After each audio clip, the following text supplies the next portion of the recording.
We look now at the growing conservative attacks on transgender people and the LGBTQ+ community. At this weekend's CPAC meeting, that's the Conservative Political Action Conference, a number of speakers drew alarm with their transphobic comments, including former Trump advisor Sebastian Gorka, who warned Democrats who support trans rights are, quote, mutilating boys and girls. Right-wing Republican Congressmember Marjorie Taylor Greene vowed to reintroduce a bill called the Protect Children's Innocence Act that would make it a felony to provide gender-affirming health care for transgender youth. Another speaker was Daily Wire host Michael Knowles. If transgenderism is false, as it is, if men really can't become women, as they cannot, then it's false for everybody, too. And if it's false, then we should not indulge it, especially since that indulgence requires taking away the rights and customs of so many people. If it is false, then for the good of society, and especially for the good of the poor people who have fallen prey to this confusion, transgenderism must be eradicated from public life entirely. The whole preposterous ideology at every level. Michael Knowles' transphobic comments were widely condemned. Variety's Adam Very wrote, "Pay attention, this is genocidal," unquote. This comes as at least 150 bills have been filed by Republican lawmakers across the United States that target transgender people and criminalize doctors who provide transition-related health care for trans youth. Just last week, several pieces of anti-trans legislation were signed into law. Tennessee, Thursday, became the latest state to enact a law banning gender-affirming health care for transgender youth. Alabama, Arkansas, Arizona, Mississippi, South Dakota, and Utah have also enacted bans on the life-saving treatment. The new Mississippi bill blocks public funding for clinics and institutions that offer this type of care. This comes as Nebraska State Senator Michaela Cavanaugh has vowed to bring the state legislature to a halt with a filibuster if lawmakers try to pass anti-trans bills. If this legislature collectively decides that legislating hate against children is our priority, then I am going to make it painful for everyone. Because if you want to inflict pain upon our children, I am going to inflict pain upon this body. There's not a bill on this agenda, on any agenda coming forward, that will be spared. Every bill will go to cloture. Meanwhile, Tennessee's Republican Governor Bill Lee has faced backlash after a high school photo of him dressed in drag went viral after he said he would sign a bill criminalizing drag performances performed in public or in front of children. Nationwide, at least 14 bills have been introduced targeting drag shows. In Montana, the House endorsed a bill that, barring anyone under age 18 from attending drag shows, even after emotional testimony from one of the legislature's first openly transgender members, Representative Zooey Zephyr. The bill purports to be about drag, and let me start by saying what drag is. Drag is art, drag is beautiful, drag is important to my community. My community and the rest of the LGBTQ community. There were comments about people who had gone 30 years ago to drag shows and saw adult-focused experiences. There's questions as to why are children coming to them now? Well, I'll tell you what happened. We lived through the AIDS epidemic. We lived through people trying to disallow our marriage. We adopted children. We grew up. And now we're taking some of our children and sharing an art form that's valuable to our community in a way that is age appropriate to them. That's why if you would have come to the drag show on Saturday, what you would have seen is people in full-length dresses, in beautiful gowns, celebrating our art, our history, and the fact that we're alive today.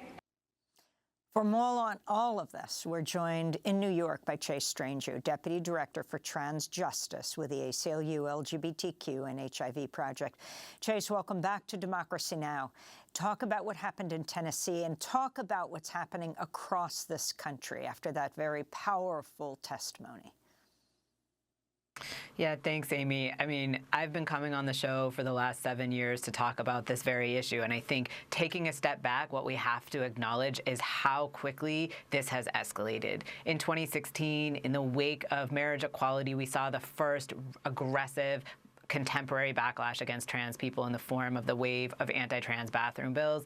And that rhetoric escalated to attacks on trans participation in sports, attacks on trans youth in schools, using the restroom, participating on sports teams. And how quickly have we gone from that rhetoric, which was understood to be false, including by proponents of it, to this current climate in which we are criminalizing trans adults going to the bathroom, where we are banning evidence-based medical care that is supported by every major medical association, where we are criminalizing gender expression and drag performance. And now we hear the rhetoric behind all of this, which at its core has always been about pushing trans people out of public life and eradicating transness. We see it so clearly, and if we look over the course of 7 years, this arc brings us to this moment where we are absolutely in crisis. So talk specifically about Tennessee and Governor Bill Lee. Yeah, so a few things have happened in Tennessee, and I will say Tennessee has often been a site of pushing anti-trans legislation. I've spent a lot of time there over the last 7 years testifying against bills and supporting the incredible community there. What happened over this last week was SB 1 and SB 3 were both signed into law. SB 1 is the law that categorically bans gender-affirming care for trans adolescents, which in essence will have the effect of cutting down some, shutting down some of the most robust and important sites of gender-affirming care in the South. And then we also have SB 3, which is the intended prohibition on drag performance. It is, in fact, a relatively narrow law, and if it is properly enforced, and I think there's a real question about whether that is anything that we could trust, that it is intended to ban drag performance. The governor signed both bills.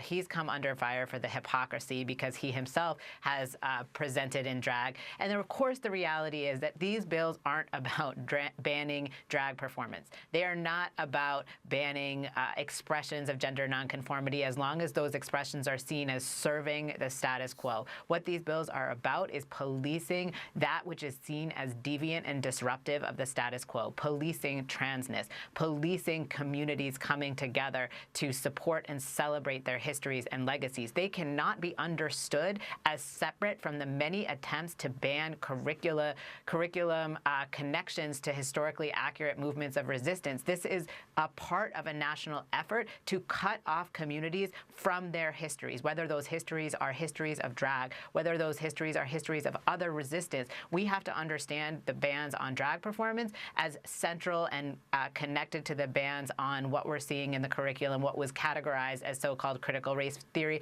And in fact, these two movements, to ban drag and to ban so-called critical race theory, which is really just the banning of accurate history, came from the same sources. These are dynamic processes coming from the right. They're designed to control and regulate our bodies and our understanding of our lineages.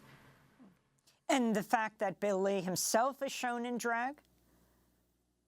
I mean, I think the fact that there's look at Rudy Giuliani, look at President Trump. Drag is something that is wide-reaching in its experience in the world. Some of it is done in a way that's based in mockery. Some of it's done in a way that's based in celebration. There is no such thing as an easy and simple way to police gender nonconformity, except in a way that targets communities that are already under assault. I think it's very clear that in every instance of what we're seeing in state legislatures, we can identify the hypocrisy. We have lawmakers who consider themselves pro-life who are introducing bills that would punish abortion with the death penalty. We have individuals who are claiming that they are concerned about protecting children when the leading cause of death among children is death by firearms, and that they are focusing their energy on cutting off health care, removing children from loving homes, banning drag performance and doing nothing to prevent the actual harms that are coming to our children at a time when, by the way, there is substantial evidence that our young people are facing significant mental health crisis across the country. And that crisis is not born of the fact of their transness. It is not born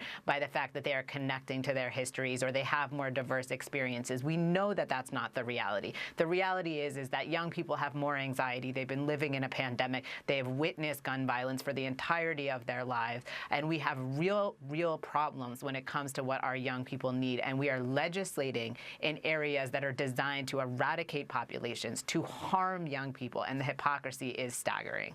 So I want to talk about the laws banning gender-affirming health care. In Tennessee on Thursday, also last week, the Kentucky House voted to ban access to gender-affirming medical care for youth.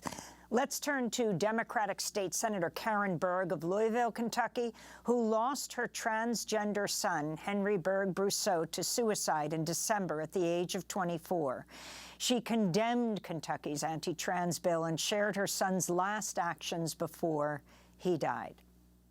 The last thing he did at work before he went home and killed himself was to send out a press release warning us of what was coming, warning the world of this. That was State Senator Karen Berg. Chase Strangio, take it from there. Talk about these particular bills. Yeah, there's something so insidious about what's going on with these attacks on gender-affirming care, and it is manifesting in ways that is so harmful for our communities. I want to first just acknowledge that I knew Henry when he was a youth advocate in Tennessee. I saw him testify before his legislature at a time when they were pushing anti-trans bathroom bills. So there is a population of young people that has spent the entirety or a significant portion of their lives begging their governments not to target them, and the cost of that is significant. And right now what we're seeing in state after state is something that 3 years ago I thought would have been unimaginable. We are having healthcare that is evidence-based, that is being recommended by doctors in consultation with parents for young people who are suffering and struggling, and this care works.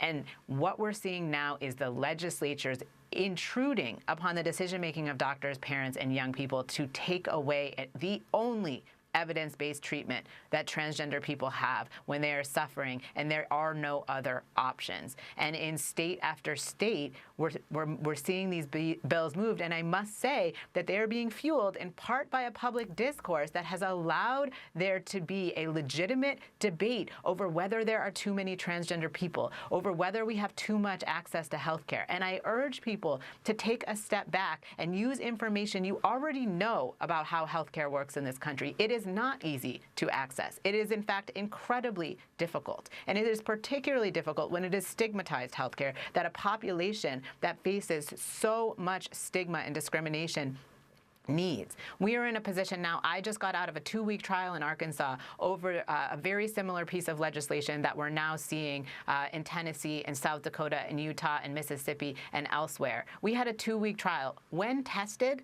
when the evidence goes before the court, there is absolutely no basis for these categorical bans.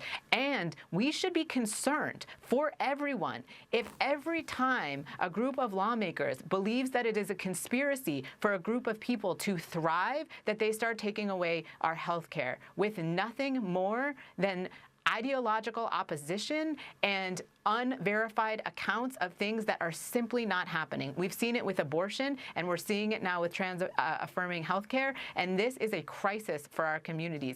Families are fleeing their states, but they don't know where to go. And I just want to say, too, oh, sorry, go ahead. Go ahead.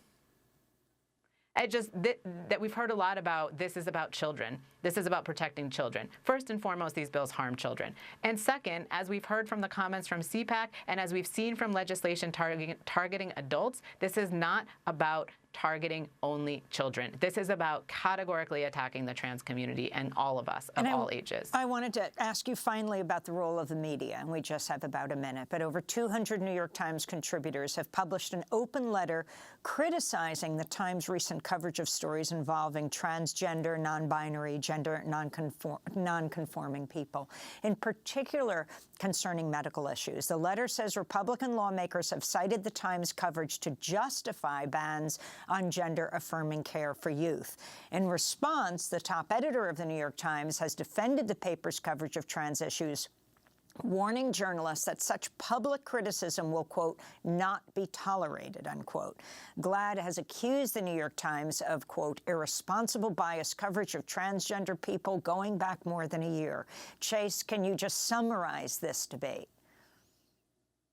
Yeah, and it is not going back more than a year. This is going back more than 7 years by my count. And we have in the last 8 months, I think, 15,000 front page words over just the question of whether trans people are getting too much health care. There is an effort to identify a conspiracy of health care rather than understand the very powerful forces that are at play to try to attack and destabilize the material conditions of trans life. They are asking the wrong questions. They are asking questions that are infused with bias, that are informed by a global set of imperatives to attack not only trans people, but bodily autonomy and gender nonconformity more generally. And I think this coverage is abhorrent. And I think the idea that they will not tolerate criticism is quite a statement coming from the paper of record, when absolutely we need robust discussions. But there is a lot to look at in their coverage that shows that their entry point is one of bias, not one of fleshing out what is truly going on to the trans community right now in this country and around the world.